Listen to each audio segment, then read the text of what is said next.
السلام عليكم ورحمة الله وبركاته. الحمد لله رب العالمين والصلاة والسلام على خاتم الأنبياء والمرسلين نبينا محمد وعلى آله وصحبه أجمعين ومن صار على نهجه واستن بسنته إلى يوم الدين أما بعد. പ്രിയമുള്ള സഹോദരി സഹോദരന്മാരെ, മഹാനായ റസൂലുള്ളാഹി സ്വല്ലല്ലാഹു അലൈഹി വസല്ലമ തങ്ങൾ നമ്മൾക്ക് പഠിപ്പിച്ചു തന്ന ഇസ്ലാം ദീൻ അനുസരിച്ചുകൊണ്ട് ആ ദീനിൽ നമ്മൾക്ക് നമ്മളുടെ കാര്യങ്ങൾ നേടിയെടുക്കാൻ വേണ്ടി നാം നിർവഹിക്കുന്ന നേർച്ചകൾ അത് അള്ളാഹുവിൻ്റെ റസൂല് പ്രോത്സാഹിപ്പിച്ചിട്ടില്ല എന്നും അതുകൊണ്ട് അള്ളാഹുവിൻ്റെ വിധികളിൽ ഒന്നിനെയും നമ്മൾക്ക് തടഞ്ഞു നിർത്താനോ തട്ടിമാറ്റാനോ കഴിയുകയില്ല എന്നും നാം മനസ്സിലാക്കുകയുണ്ടായിട്ടുണ്ട്. ഇനി നാം ഒരു കാര്യം ഇവിടെ പ്രത്യേകം തിരിച്ചറിയണം.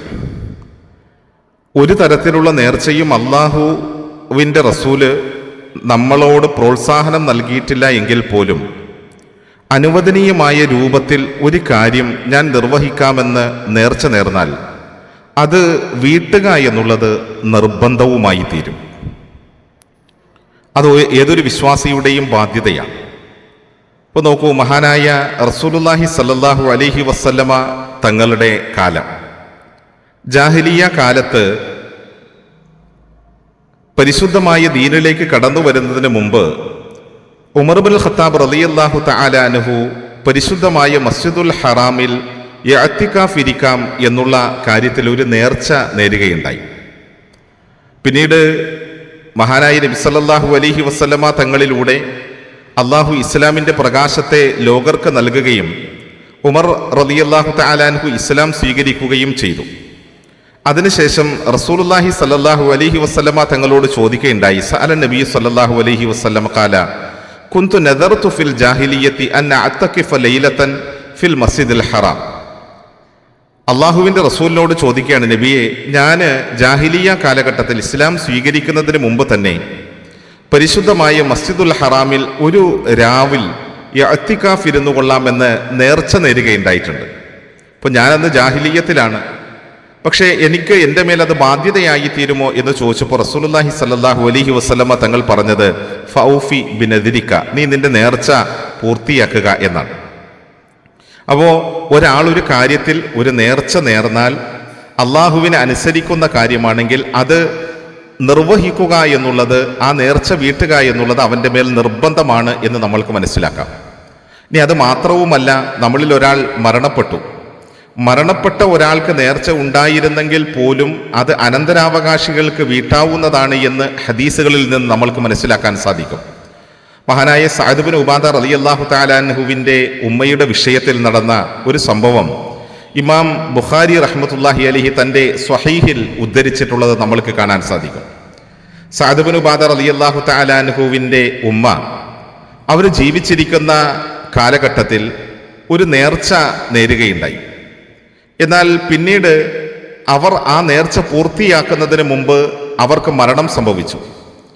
അങ്ങനെ ഇസ്തഫ്ത അന്നബിയ സ്വല്ലല്ലാഹു അലൈഹി വസല്ലം ഫീ നദിരിൻ കാന അലാ ഉമ്മി. സഅദ് ഇബ്നു ഉബാദ റളിയല്ലാഹു തആല അൻഹു റസൂലുള്ളാഹി സ്വല്ലല്ലാഹു അലൈഹി വസല്ലമ തങ്ങളോട് വന്നുകൊണ്ട് തൻ്റെ ഉമ്മ ഈ നിലയിൽ ഒരു നേർച്ച നേർന്നിട്ടുണ്ട് എന്നും എന്നാൽ അവർ മരണപ്പെട്ടു പോയി എന്നും അതിൽ ഞാൻ എന്താണ് ചെയ്യേണ്ടുന്നത് എന്ന കാര്യത്തെ സംബന്ധിച്ച് മതവിധി തേടിയപ്പോൾ മഹാനായ റസൂലുള്ളാഹി സ്വല്ലല്ലാഹു അലൈഹി വസല്ലമ തങ്ങൾ പറഞ്ഞത് അത് നിർവഹിക്കുക, അത് നിറവേറ്റുക, ആ നേർച്ച പൂർത്തിയാക്കുക എന്നാണ് എന്ന് ഹദീസുകളിൽ നിന്ന് നമ്മൾക്ക് മനസ്സിലാക്കാൻ സാധിക്കും. എന്നാൽ നമ്മളിവിടെ മനസ്സിലാക്കേണ്ടത് ഒരു കാര്യം, അശക്തത കൊണ്ടോ നമ്മൾക്ക് കഴിവില്ലാത്തത് കൊണ്ടോ അല്ലെങ്കിൽ മനഃപൂർവമോ നേർച്ച വീട്ടാതെ ലംഘിച്ചാൽ അതിന് യഥാർത്ഥത്തിൽ പ്രായശ്ചിത്തം പോലും നിർബന്ധമാണ് എന്നാണ്. നേർച്ചയുടെ പ്രായശ്ചിത്തം എന്ന് പറയുന്നത് സത്യലംഘനത്തിനുള്ള അതേ പ്രായശ്ചിത്തം തന്നെയാണ്. അപ്പോൾ നമ്മളൊരു കാര്യം നേരുന്നു, എന്നിട്ട് നമ്മളത് മനഃപൂർവം അത് നേർച്ച വീട്ടാതെ ലംഘിക്കുകയാണ്, അല്ലെങ്കിൽ അതിന് നമ്മൾക്ക് കഴിയാതെ വരികയാണ്. അങ്ങനെ മനഃപൂർവമായ നിലയിൽ നമ്മൾ അതിൽ നിന്ന് ഒഴിവാവുകയാണെങ്കിൽ അതിന് യഥാർത്ഥത്തിൽ ഒരു പ്രായശ്ചിത്തം പോലും അനിവാര്യമാണ്. കാല കഫാറത്തുൻ നദിരി കഫാറത്തുൽ യമീൻ. ഒരു നേർച്ചയുടെ പ്രായശ്ചിത്തം അത് എന്താണ് എന്ന് പരിശുദ്ധമായ ഖുർആൻ നമ്മൾക്ക് മനസ്സിലാക്കി തരികയും ചെയ്യുന്നുണ്ട്. അതൊരു പ്രതിജ്ഞാ ലംഘനം പോലെയാണ് എന്നുള്ളതാണ് നമ്മൾക്ക് മനസ്സിലാക്കാൻ സാധിക്കുന്നത്. ഈ വിഷയത്തിൽ പരിശുദ്ധമായ ഖുർആനിൽ സൂറത്തുൽ മാഇദ എന്ന് പറയുന്ന അധ്യായത്തിലെ 89-ാമത്തെ വചനത്തിൽ അല്ലാഹു സുബ്ഹാനഹു വ തആല കഫാറത്ത് അഥവാ ഒരു കാര്യത്തിൻ്റെ പ്രതിജ്ഞാ ലംഘനത്തിൻ്റെ കഫാറത്ത് എന്താണ് എന്നുള്ളത് വിവരിക്കുന്നുണ്ട്. അവിടെ നമ്മൾക്ക് കാണാൻ സാധിക്കും 10 ആളുകൾക്ക് ഭക്ഷണം നൽകുക, 10 പേർക്ക് വസ്ത്രം നൽകുക, ഒരടിമയെ മോചിപ്പിക്കുക.